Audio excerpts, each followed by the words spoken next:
मैं Rajesh Gupta, assistant professor in political science, Babu Shobharam government arts college Alwar में।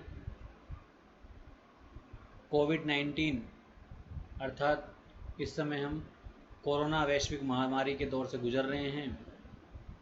विद्यार्थियों को इनके हित में उनके द्वारा पढ़े जाने वाले जो सामग्री है उनको आसानी से मुहैया हो सके, इसीलिए कॉलेज शिक्षा निदेशालय द्वारा सभी विद्यार्थियों को YouTube चैनल के माध्यम से उनके कंटेंट, उनकी विषय सामग्री को उन विद्यार्थियों तक पहुंचाने हेतु आदेशित किया गया है। यही कारण है कि सभी महाविद्यालयों द्वारा YouTube से संबंधित उनके चैनल बनाए गए हैं। Babu Shobharam government arts college Alwar के द्वारा भी सभी विद्यार्थियों के हित में YouTube चैनल बनाया गया है। सभी विद्यार्थियों से आग्रह है, निवेदन है कि सभी विद्यार्थी अपने विषय से संबंधित और अपनी जो कक्षा से संबंधित जो विषय सामग्री है उसका अध्ययन करने के लिए जो इस महाविद्यालय के विद्यार्थी हैं वो इस महाविद्यालय के YouTube चैनल पर जाएं और संबंधित कक्षा और अपने विषय सामग्री के अनुसार वीडियो को देखें और अपने अध्ययन को सुचारू बनाए रखें। इसी कड़ी में आज हम BA पार्ट सेकंड के इंडियन पॉलिटिकल सिस्टम अर्थात भारतीय राजनीतिक व्यवस्था अर्थात भारतीय संविधान के एक महत्वपूर्ण टॉपिक संविधान के स्रोत पर चर्चा करेंगे। इसके बारे में कुछ चर्चा मेरे पूर्व के वीडियो में भी हो चुकी है। इस वीडियो जो पहले मेरे द्वारा इस संबंध में डाला जा चुका है उसकी लिंक मैं आपको मेरे डिस्क्रिप्शन जो मैं वीडियो पोस्ट करूंगा उसके डिस्क्रिप्शन में भी आपको लिंक दे दूंगा। इसके अलावा ये जो नोट्स हैं इनकी जो PDF की जो लिंक है वो भी मैं मेरे डिस्क्रिप्शन में उनको डाल दूंगा ताकि आप उनका लाभ उठा सकें। तो हमारा जो टॉपिक है वह संविधान के स्रोत, और हमने इससे जो पूर्व के वीडियो में ब्रिटेन से हमने जो क्या क्या सारभूत लोकतांत्रिक विषय सामग्री ली जब हमारे देश का संविधान का निर्माण हुआ, तो हमने ब्रिटेन से संसदीय प्रक्रिया और संसदीय शासन के संदर्भ में बहुत सारे प्रावधान हमने ब्रिटेन से लिए, क्योंकि ब्रिटेन का काफ़ी लंबे समय तक भारत पर अधिकार रहा। उसकी वजह से उनके द्वारा जो अपनाई गई प्रशासनिक व्यवस्था से हम व्यवहारिक रूप से परिचित थे, वो हमारे लिए सहज और सरल और सुलभ थे। और तत्कालीन परिस्थितियों को देखते हुए हमने जो संसदीय शासन प्रक्रिया और प्रावधान संबंधी जो अधिकतर प्रावधान हैं वो हमने ब्रिटेन से अपनाए। इसके अलावा मैं पूर्व के वीडियो में बता भी चुका हूँ, ब्रिटेन की अन्य महत्वपूर्ण देन है कानून का शासन का जो कॉन्सेप्ट है वो A.V. डायसी द्वारा दिया गया।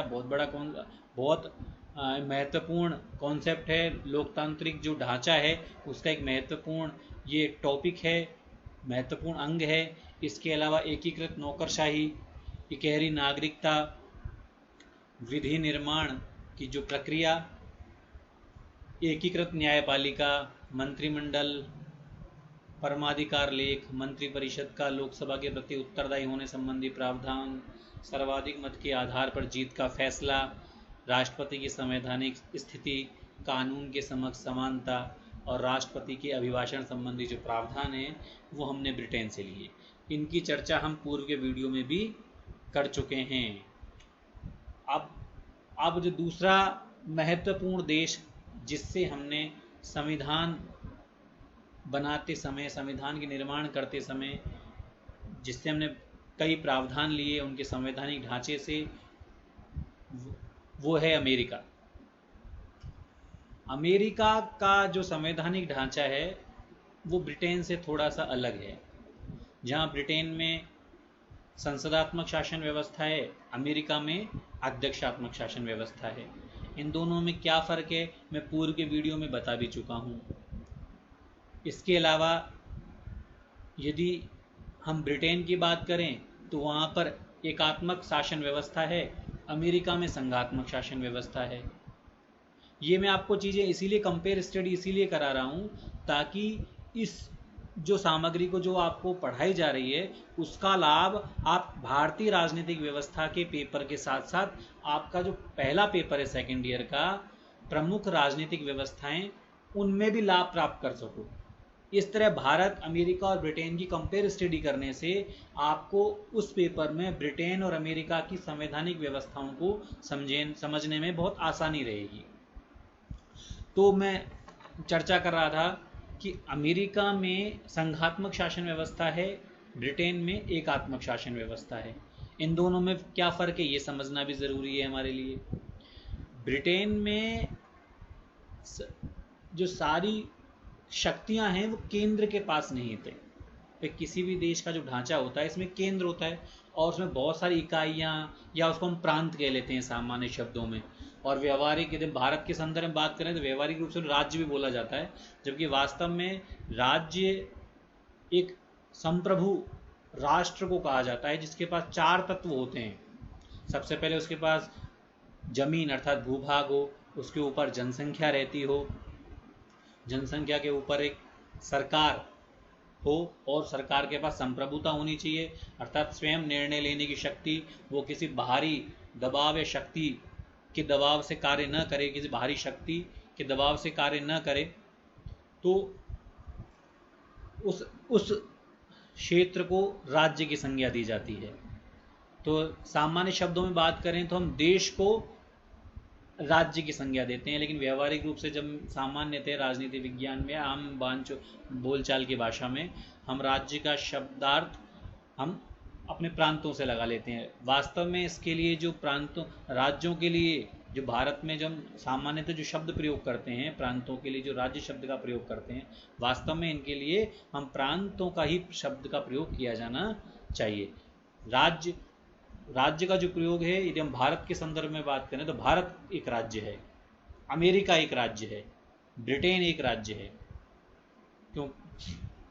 इसलिए अब हम ब्रिटेन की बात करें तो ब्रिटेन में एकात्मक शासन व्यवस्था है, क्योंकि वहाँ जो सारी शक्तियाँ हैं वो केंद्र के पास निहित हैं। जो प्रांत हैं, जो इकाइयाँ हैं, वो अपनी शक्तियाँ केंद्र से प्राप्त करते हैं। उनके पास बहुत ज़्यादा अधिकार प्रांतों के पास नहीं है, वो केंद्र के ऊपर निर्भर है। यही कारण है कि वहाँ पर सारी शक्तियाँ केंद्र के पास नहीं थे। लेकिन मैं दूसरी तरफ यदि अमेरिका की बात करूँ तो अमेरिका में संघात्मक शासन व्यवस्था है। अमेरिका में केंद्र और राज्य दोनों ही अपने अपने क्षेत्र में स्वायत्त रूप से कार्य करते हैं। केंद्र के पास अपने विषय हैं जिस पर वो कार्य करता है। राज्यों अर्थात प्रांतों अर्थात इकाइयों के पास अपने अलग विषय हैं जिन पर उन्हें काम करना होता है। दोनों के अपने अलग अलग विषय हैं। शक्तियों का पृथक्करण, शक्तियों का विभाजन वहाँ पर किया गया है। और इसके अलावा संघात्मक शासन व्यवस्था में चूंकि केंद्र और राज्यों के मध्य कई बार तनाव होते रहते हैं, केंद्र प्रांतों के बीच में कई बार तनावपूर्ण विवाद होने पर विवादों को सुलझाने के लिए सर्वोच्च न्यायालय की व्यवस्था की गई है। और जो संघात्मक शासन व्यवस्था है उनमें सबसे बड़ा संविधान होता है। संविधान के नीचे केंद्र सरकार और प्रांत सरकार सभी काम करते हैं। तो जहाँ एकात्मक शासन व्यवस्था में एक केंद्र सरकार सर्वोच्च होती है, बाकी सभी जो इकाइयों की सरकार हैं, प्रांतों की सरकारें हैं, वो केंद्र की सरकार से ही शक्ति प्राप्त करती हैं। वही संघात्मक शासन व्यवस्था में केंद्र और राज्य की सरकारें अर्थात केंद्र और प्रांतों की सरकारें अपने अपने क्षेत्र में स्वायत्त होने के साथ साथ संविधान की सर्वोच्चता होते हुए संविधान से अपनी शक्तियां प्राप्त करती हैं। दोनों के मध्य शक्तियों का विभाजन होता है। ये फर्क है एकात्मक संघात्मक शासन व्यवस्था में। भारत में भी संघात्मक शासन व्यवस्था है। अब यदि हम अमेरिका से लिए जाने वाले उन प्रावधानों की बात करें, जब संविधान के निर्माण के समय हमारे द्वारा अमेरिका संविधान से ग्रहण किए गए, उनमें सबसे पहला नाम आता है प्रस्तावना। प्रस्तावना के बारे में मैं पूर्व में अपना एक वीडियो डाल चुका हूँ। प्रस्तावना हमारे संविधान का सार है, आदर्श है, जिनसे हम आदर्श ग्रहण करते हैं वो हमारी प्रस्तावना है। प्रस्तावना जो नेहरू जी ने जो उद्देश्य प्रस्ताव प्रस्तुत किया हमारी संविधान सभा में, उसका ही ये रूप है। प्रस्तावना जो है वो हमने अमेरिकी संविधान से प्रेरित हैं, क्योंकि अमेरिकी संविधान में भी प्रस्तावना है। इसके साथ साथ दूसरा महत्वपूर्ण जो तत्व है, बिंदु है, वह मूल अधिकार। मूल अधिकार किसी भी व्यक्ति के नैसर्गिक विकास के लिए बहुत ज़्यादा ज़रूरी हैं। जब भारत का संविधान का निर्माण हो रहा था तो हमारे संविधान निर्माताओं ने इस बात की गंभीरता को समझा कि व्यक्ति की स्वतंत्रता को सुरक्षित रखने के लिए उसे मूल अधिकारों का प्राप्त होना ज़रूरी है। और मूल अधिकारों की बहुत अच्छी विवेचना अमेरिकी संविधान में की गई है, और अमेरिकी संविधान से प्रेरित होकर भारतीय संविधान में भी मूल अधिकारों का प्रावधान किया गया है। व्यक्ति की गरिमा और अधिकार को सुनिश्चित करने के लिए न केवल भारतीय संविधान में मूल अधिकार रखे गए, अपितु व्यक्ति के अधिकारों की रक्षा हेतु अमेरिकी संविधान से प्रेरित होकर भारतीय संविधान में न्यायिक पुनर्विलोकन अर्थात न्यायिक समीक्षा का प्रावधान डाला गया। इसका तात्पर्य क्या है न्यायिक पुनर्विलोकन अर्थात न्यायिक समीक्षा? क्योंकि कई बार पेपर में पूछ लिया जाता है, बहुत इम्पोर्टेंट प्रश्न है, इम्पोर्टेंट टॉपिक भी है ये। कई बार कार्यपालिका अथवा विधायिका वो ऐसा कोई निर्णय ले सकती हैं, ऐसा कोई कानून पास कर सकती हैं, ऐसा कोई कानून लागू कर सकती हैं जो हमारे देश के मूल अधिकारों के विरुद्ध हो या हमारे देश के संविधान के विरुद्ध हो। तब ऐसी स्थिति में व्यक्ति के अधिकारों की रक्षा कौन करेगा? इसके लिए हमारे भारतीय संविधान में न्यायिक पुनर्विलोकन का प्रावधान रखा गया है, जो अमेरिका से ही प्रेरित है। इसमें कहा गया है यदि कार्यपालिका या विधायिका या अर्थात संसद कोई ऐसा कानून बनाएं या लागू करें जो हमारे देश के संविधान के विरुद्ध हो, तो उसे न्यायालय में चुनौती दी जा सकती है। और यदि जब न्यायालय में चुनौती दी जाएगी तो न्यायालय उस कानून की समीक्षा करेगा, और वो कानून जिस सीमा तक असंगत होगा, जिस सीमा तक वह गलत होगा, न्यायपालिका को उस कानून को उस सीमा तक उसे रद्द करने का अधिकार है। यदि न्यायपालिका को ये प्रतीत होता है कि पूरा कानून ही गलत है, तो पूरे कानून को ही गलत ठहरा सकती है, उसे गलत ठहराकर रद्द कर सकती है। यदि न्यायपालिका को ये लगे कि इस कानून का कुछ भाग सही और कुछ भाग गलत है, तो सही भाग को लागू करके गलत भाग को रद्द कर सकती है। इस प्रकार अमेरिकी न्यायपालिका के साथ साथ भारतीय संविधान में भी भारतीय न्यायपालिका के पास न्यायिक पुनर्विलोकन अर्थात न्यायिक समीक्षा के रूप में यह एक बहुत बड़ी शक्ति मौजूद है, जो व्यक्ति के मूल अधिकारों की रक्षा करने के लिए निहायत ज़रूरी भी है। मैं जैसा कि आपको पूर्व में बता चुका हूँ, अमेरिका में संघात्मक शासन व्यवस्था है, और संघात्मक शासन व्यवस्था का एक महत्वपूर्ण लक्षण होता है संविधान की सर्वोच्चता। क्योंकि चूंकि केंद्र और राज्य अर्थात प्रांत, पॉलिटिकल साइंस की लैंग्वेज में, केंद्र और प्रांत यदि दोनों अपने अपने क्षेत्र में स्वायत्त रूप से कार्य करेंगे, शक्तियों का विभाजन भी उनमें होता है, फिर भी कुछ मुद्दों को लेकर दोनों में टकराट होना स्वाभाविक है। कई बार ऐसे मुद्दे होते रहते हैं। तो इन विवादों को सुलझाने के लिए एक सर्वोच्च न्यायालय की व्यवस्था की गई है। लेकिन ये जो शक्तियों का विभाजन, जो शक्तियों का जो आधार है, वो संविधान है। अर्थात अमेरिका में संघात्मक शासन व्यवस्था है, और इसकी मुख्य पहचान है वह संविधान की सर्वोच्चता। सबसे बड़ा संविधान है, और केंद्र और प्रांतों की सरकारें इस संविधान से ही अपनी शक्तियां ग्रहण करती हैं। अगला जो प्रावधान है वह राष्ट्रपति का महाभियोग।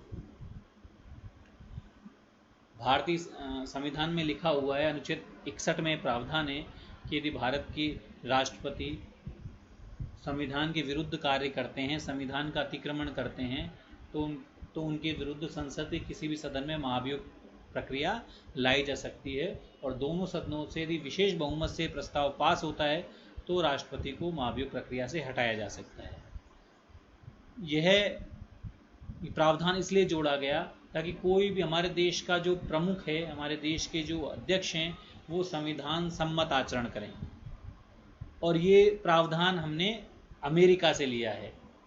इस प्रकार अमेरिका से ये बहुत महत्वपूर्ण प्रावधान है जिसको हमारे भारतीय संविधान में लिया गया है। इसके अलावा न्यायिक प्रणाली संबंधी जो प्रावधान हैं भारत में, वो भी हमने अमेरिका से ग्रहण किए हैं। इसके अलावा हम देखें तो अमेरिका से जो भारत में जो न्यायाधीशों को जो हटाने की विधि है वो हमने अमेरिका से ग्रहण की गई है। इसके अलावा अमेरिका में उपराष्ट्रपति का जो पद है और उसके जो कार्य हैं उनके बारे में जो तथ्य हैं, प्रावधान हैं, वो भी भारत के संविधान में अमेरिका से प्रेरित होकर ग्रहण किए गए हैं। भारत में जो अनुच्छेद 360 में जो वित्तीय आपातकाल लगाया जाता है, यदि भारत की वित्तीय साख को खतरा हो तो भारत के राष्ट्रपति मंत्री परिषद की लिखित सहमति पर, लिखित स्वीकृति पर वित्तीय आपातकाल की घोषणा कर सकते हैं। तो ये वित्तीय आपातकाल लगाने का जो प्रावधान है वो भी अमेरिकी संविधान से प्रेरित है। इसके अलावा एक नया जो शब्द है, शब्दावली है, वह कानून का समान संरक्षण। भारतीय संविधान के अनुच्छेद 14 को देखें, जहां पर समानता का अधिकार दिया गया है भारत के प्रत्येक नागरिक को। उसमें उसके दो बिंदु हैं। पहला है कानून के समक्ष समानता। ये हमने प्रावधान ब्रिटेन से लिया, जिसके अनुसार है कोई भी व्यक्ति कानून से बड़ा नहीं है, चाहे वो प्रधानमंत्री हो, चाहे वो कर वाला कोई कर्मचारी। एविडाइसी की बहुत अच्छी कोटेशन है जो कई बार पेपर में पूछ भी ली जाती है। और हमने उसमें दूसरी शब्दावली डाली, कानून का समान संरक्षण। ये हमने अमेरिकी संविधान से प्रेरित होकर इस बिंदु को डाला।